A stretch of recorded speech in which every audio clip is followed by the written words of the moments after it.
Hi, this is JetPlays, and I'm here to review the S.H.Figuarts Shadow Trooper, an exclusive from Tamashii Nations 2015. First, let's take a look at the packaging. For an exclusive, we have here a very simple packaging. So on the front of the box, we have a silhouette of the figure. On the top right corner, we have the Star Wars logo.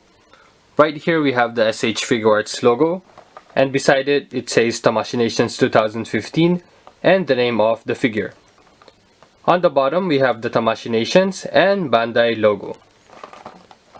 On the right side of the box, it says here the name of the figure. And on the bottom, we have Tamashii Nations 2015. Same on the left side of the box.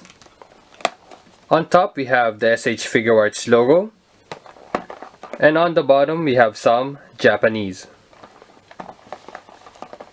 On the back of the box, it says here Tamashii Nations 2015 and the name of the figure. And more Japanese. So now, let's get this open and see what's inside. Inside the box, we only get one plastic packaging. So as you can see here, we have the Shadow Trooper. We have his blaster rifle and two pairs of hands. So now, let's focus on the figure, the Shadow Trooper himself. Now, here's the Shadow Trooper in all its glory. So here we have a very stealthy looking Shadow Trooper. For the paint, we get this flat black for the helmet, chest, shoulders, arms, and legs. We also get a different shade of black for the abdominals, belt, elbows, and knees, and another shade of flat black for the waist and hands. Now this figure does have a lot of details, especially here on the abdominals. We get his utility belt, his detonator, we get details on the back plate, and a different mold for the right and left leg. Now since the figure is all black, the details doesn't really show that much. The only thing that pops out is this helmet right here, since we get this metallic silver for the eyes, mouth, and filters. Now the Shadow Trooper figure is very simple but unique, and it looks very menacing. Now, I don't have the Stormtrooper to compare it to you guys, but I think the only difference is the paint applications. For size comparison, here he is next to Darth Maul.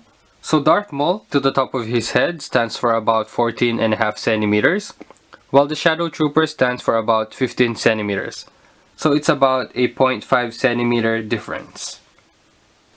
For articulation, you can make him look up a bit, down, rotate the head around, and tilt side to side.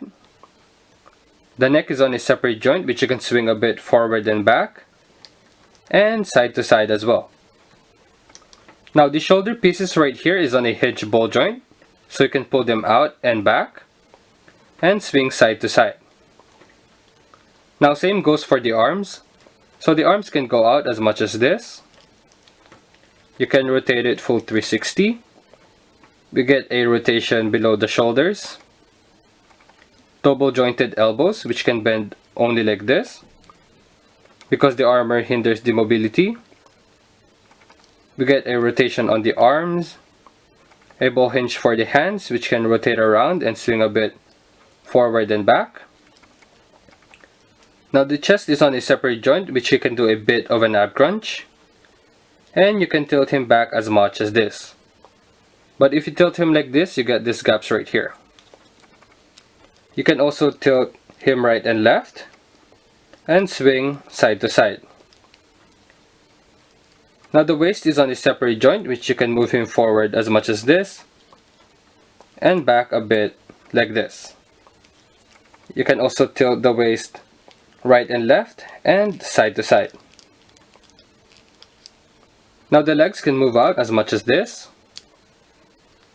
forward a bit, and back a bit as well. We also get a swivel on the thighs, a double jointed knee but can only bend like this. Again, the armor hinders the mobility. Lesser on the right side of the leg because again of this armor right here. We get a hinge for the ankle, which can swing forward and back. We also get a pivot Now the toes are on a hinge which can move up, but no downwards movement. And that's about it. For accessories, we get a pair of trigger hands or pointing hands, a pair of gripping or blaster rifle holding hands, and his blaster rifle. Thank you for watching, and please subscribe.